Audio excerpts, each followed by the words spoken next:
Boss कुछ दिन पहले एक जबरदस्त कंट्रोवर्सी हुई थी जब मुकेश खन्ना सर ने अनाउंस किया था कि वो खुद कमबैक करेंगे एज शक्तिमान, क्योंकि उनके हिसाब से बॉलीवुड में कोई ऐसा एक्टर है नहीं जो शक्तिमान को नए जनरेशन में प्ले कर सके। रणवीर सिंह की थोड़ी बेइज्जती भी कर दी थी उन्होंने। ऑनेस्टली जब से शक्तिमान अनाउंस हुई है मैंने मुकेश खन्ना सर के मुंह से कभी किसी एक्टर को लेकर ये बात नहीं सुनी कि हाँ ये शक्तिमान बन सकता है, बट फाइनली उन्होंने ये चीज बोल दी है, वो भी एक ऐसे एक्टर के लिए जो शायद अकेले अपने दम पर जिम्मेदार हो सकता है पूरे बॉलीवुड को नींद से जगाने के लिए। द ब्रांड अल्लू अर्जुन, जो सिर्फ मूवीज में नहीं रियल लाइफ में भी बड़े बड़े माफियाज को चैलेंज कर रहे हैं, फिल्म इंडस्ट्री में डर्टी पॉलिटिक्स के चिथड़े उड़ा रहे हैं। याद है सलार वर्सेस डंकी कितना पंगा हुआ था सिर्फ इसीलिए क्योंकि एक साउथ फिल्म मेकर ने बॉलीवुड के सबसे बड़े स्टार की फिल्म के साथ क्लैश करने की हिम्मत दिखाई थी। शोज कैंसिल करने पड़े, फेक कलेक्शंस के इल्जाम लगाए गए, कॉर्पोरेट बुकिंग दिखा के अच्छी खासी फिल्म को बदनाम कर दिया, ऑडियंस को ऐसा बांट दिया कि अच्छा सिनेमा देखने वाले लोग कभी ये जान ही नहीं पाए कि सलार का theatre experience once in a lifetime opportunity जैसा था। यह है फिल्म माफिया का पावर, एक बना बनाया सिस्टम जिससे किसी बाहर वाले को एक पैसे का फायदा नहीं लेने देते, वहीं अपनी घिसी पिटी फिल्मों को जबरदस्ती हिट बनाते हैं। अब जरा थोड़ा सा सोच के बताओ कौन सी होगी वो बॉलीवुड फिल्म जो पुष्पा पार्ट 3 के साथ क्लैश करने के बारे में सोच भी सकती है।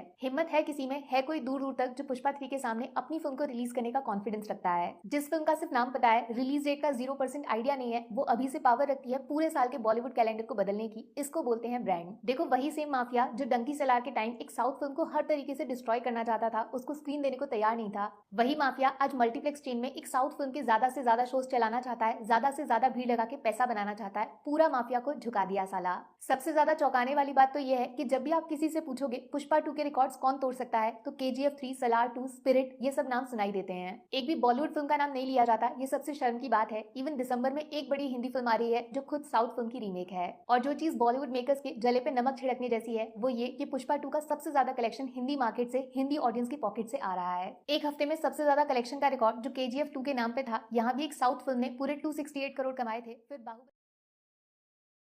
247 crore second number, 47 crore second number पे। पुष्पा 2 ने पता है 7 दिनों में हिंदी वर्जन से कितना पैसा बनाया? KGF 2 के 1.5 गुना से भी ज्यादा, पूरे 433 करोड़ सिर्फ 160 घंटे में इंडिया के अंदर नेट फिगर। और कमाल की बात जानते हो, साउथ बेल्ट में पुष्पा 2 की टीम ने रिलीज से एक दिन पहले स्पेशल शोज किए थे, जबकि नॉर्थ बेल्ट में ये स्पेशल शोज कैंसिल कर दिए गए थे। अब सोचो अगर 4 दिसंबर को पुष्पा 2 के प्रीमियर शोज नॉर्थ बेल्ट में हो जाते तो ये 433 करोड़ का नंबर 500 करोड़ से भी आगे निकल जाता गुरु। चौंकाने वाली बात, पुष्पा 2 ने तेलुगु बेल्ट में अभी तक 250 करोड़ कमाए हैं, मतलब अल्लू अर्जुन का असली फैन बेस साउथ में नहीं नॉर्थ बेल्ट में फिल्म को सपोर्ट कर रहा है। वैसे असली झटका आपको ये जान के लगेगा कि पुष्पा 2 दूसरे हफ्ते में एक घंटे में 70-80 हजार टिकट्स बेच रही है। सेम इतना ही टिकट्स जवान और एनिमल जैसी मूवीज बेच रहे थे अपने पहले दिन के लिए। ज्यादा चौंकना मत अगर हिंदी में पुष्पा का कलेक्शन 10th 11th डे पे फिर से 50 करोड़ प्लस चला जाए। ऐसा पहले कभी नहीं हुआ, इतिहास लिखा जा रहा है। जो लोग इंटरेस्टेड है उनको बता दूं, पुष्पा 2 का टोटल वर्ल्ड वाइड कलेक्शन 8 दिनों के बाद 1200 करोड़ के आसपास है, थोड़ा सा ज्यादा ही होगा। और अब जिस स्पीड से टिकट्स बिक रहे हैं, सैटरडे प्लस संडे का वर्ल्ड वाइड नंबर 250 से 300 करोड़ आराम से क्रॉस कर सकता है। मोटा मोटा आप ये मान के चलो अल्लू अर्जुन का कमबैक पूरे 3 साल के ब्रेक के बाद सिर्फ 10 या फिर 11 दिनों में 1500 करोड़ के पार खड़ा होगा। 400 करोड़ का बजट था, 10 दिनों में 1500 करोड़ का रिटर्न आ गया, और प्री रिलीज माने डिजिटल राइट्स, म्यूजिक वगैरह से फिल्म ने 1100 करोड़ ऑलरेडी कमा लिए थे। ऐसे में अगर मुकेश खन्ना सर की बात सच हो जाती है और शक्तिमान जैसा प्रोजेक्ट जिसमें पहली बार किसी एक्टर को इमेजिन करने की बात बोली है पुराने शक्तिमान ने, ये प्रोजेक्ट अगर अल्लू अर्जुन के हाथों में चला गया तो आप सोच भी नहीं सकते इंडियन सिनेमा बॉलीवुड टॉलीवुड नहीं सीधा अल्लू अर्जुन ब्रांड बन जाएगा। वैसे अल्लू अर्जुन का शक्तिमान बनना इतना बड़ा सरप्राइज नहीं होना चाहिए, क्योंकि उस लेवल की फिल्म को असली सक्सेस तब मिलेगा जब वो प्रोजेक्ट पैन इंडिया देखा जाएगा। ऑनेस्टली किसी बॉलीवुड एक्टर का ऐसा इन्फ्लुएंस साउथ मार्केट में नहीं है कि लोग वहां से शक्तिमान को 100, 150, 200 करोड़ का बिजनेस करा दे। बट अगर अल्लू अर्जुन शक्तिमान बनते हैं तो 400, 500 करोड़ सिर्फ तेलुगु और बाकी साउथ बेल्ट से कंफर्म, और अकेला हिंदी में 1000 करोड़ पार कर जाएगा। शक्तिमान जैसा कैरेक्टर जिसमें गंगाधर की कॉमेडी टाइमिंग चाहिए, तो एक सुपर हीरो के जैसा एक्शन अवतार होना चाहिए। और जिसने भी पुष्पा 2 देख ली है वो बहुत अच्छे से जानता है रप्पा रप्पा अल्लू अर्जुन शक्तिमान बनके सारे विलन्स को मक्खन की तरह काट भी सकते हैं।